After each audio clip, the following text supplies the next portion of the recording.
Hello everyone, আসসালামু আলাইকুম। সবাইকে স্বাগতম জানাচ্ছি শাকিলা স্টাইলে আবারও নতুন একটা ভিডিওতে। আজকে আমি সারাদিন কী করলাম সেই ভিডিওটাই নিয়ে ছোট্ট একটা ব্লগ শেয়ার করলাম আপনাদের সাথে। সকাল সকাল ঘুম থেকে উঠে প্রথমে আল্লাহর দরবারে লাখ লাখ শুকরিয়া আদায় করি যে আল্লাহ সুস্থ রেখেছেন, ভালো রেখেছেন, যে সব কাজ বাজ সব কিছু করে খেতে পারি। তো সকাল সকাল ঘুম থেকে উঠে আমি রুটি বানিয়ে নিলাম। আর এটা হচ্ছে প্রতিদিনের কাজ। রুটি বানানো শেষে এখন আমি আর কি রান্নাবান্নার প্রিপারেশন নিচ্ছি যে আজকে দুপুরে কি রান্না করা যায়। আর প্রতিটা মেয়ে মানুষ শুধু এই একটাই টেনশন যে আজকে কি রান্না করব, কালকে কি রান্না করব। এই জিনিসটা কিন্তু আসলেই খুবই যন্ত্রণাদায়ক আমার কাছে মনে হয়।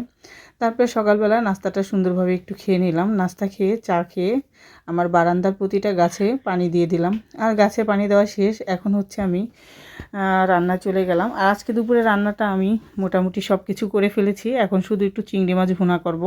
আর চিংড়ি মাছ ভুনাটাই আপনাদের সাথে শেয়ার করব এটা আমি কিভাবে করি। অনেকেই অনেকভাবে করে, আমিও কিন্তু চিংড়ি মাছটা 2-3 ভাবে রান্না করি। প্রথমে আমি একটা কড়াইতে একটু তেল দিয়ে দিলাম, তারপর উপরে একটু হলুদ, লবণ আর একটু মরিচের গুঁড়ি দিয়ে মাছটাকে হালকা ভেজে নিব। আর মাছটা যখন হালকা ভাজা হয়ে যাবে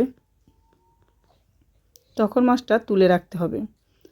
আর এখন মাছটা একদম ফাইনালি ভাজা হয়ে গেছে। এখন মাছটাকে আমি তুলে রাখবো।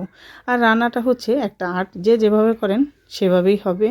আর খাওয়ার টেস্টটা আমার মনে হয় মোটামুটি এক একজনেরটা এক এক রকম হয়। কিন্তু আমার কথা এক এক দেশের রান্না এক এক রকম, যে যেভাবে সুবিধা হয় সে সেভাবে রান্না করে। কারো রান্নায় কোনো ব্যাড কমেন্ট করাটা উচিত না।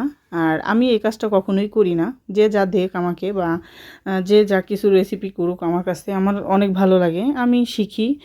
আবার কেউ যদি বলে যে আমাকে যে আপনি কিভাবে করলেন, তো আমিও সেটা তাদেরকে দেখাই। আমার মনে হয় এই ধরনের মন মানসিকতা নিয়ে আর কি সবার চলা উচিত। তো এই যে দেখেন আমি কিন্তু আজকে একটু আদা রসুনের গুঁড়া আর আদা রসুন বাটা আর হলুদের গুঁড়া, মরিচের গুঁড়া আর সামান্য পরিমাণে জিরার গুঁড়া দিয়েছি। তারপরে চিংড়ি মাছটাকে সুন্দরভাবে একটু কষিয়ে নিলাম। আর এই পেঁয়াজটা যদি একটু বেশি ব্রাউন করে ভাজা হয় তাহলে চিংড়ি মাছের কালারটা কালো হয়ে যায়। তো এই জন্য আমি একটু লাল লাল পছন্দ করি। এজন্য আমি পেঁয়াজটাকে একটু কম ভাজা দিয়েছি আর সামান্য পরিমাণে পানি দিয়ে একটু ঢেকে দিয়েছিলাম। তো আপনাদের সাথে গল্প করতে করতে কিন্তু আমার রান্নাবান্না একেবারেই শেষ হয়ে গেল। আর এখন একটু ধনিয়া পাতা আর কাঁচামরিচ দিয়ে নামিয়ে ফেলবো। অনেকেই ধনিয়া পাতার সেন্টার নিতে পারে না, কিন্তু আমার কাছে মনে হয় শীতের দিনে ধনিয়া পাতা না দিলে তরকারির প্রপার টেস্টটা পাওয়া যায় না।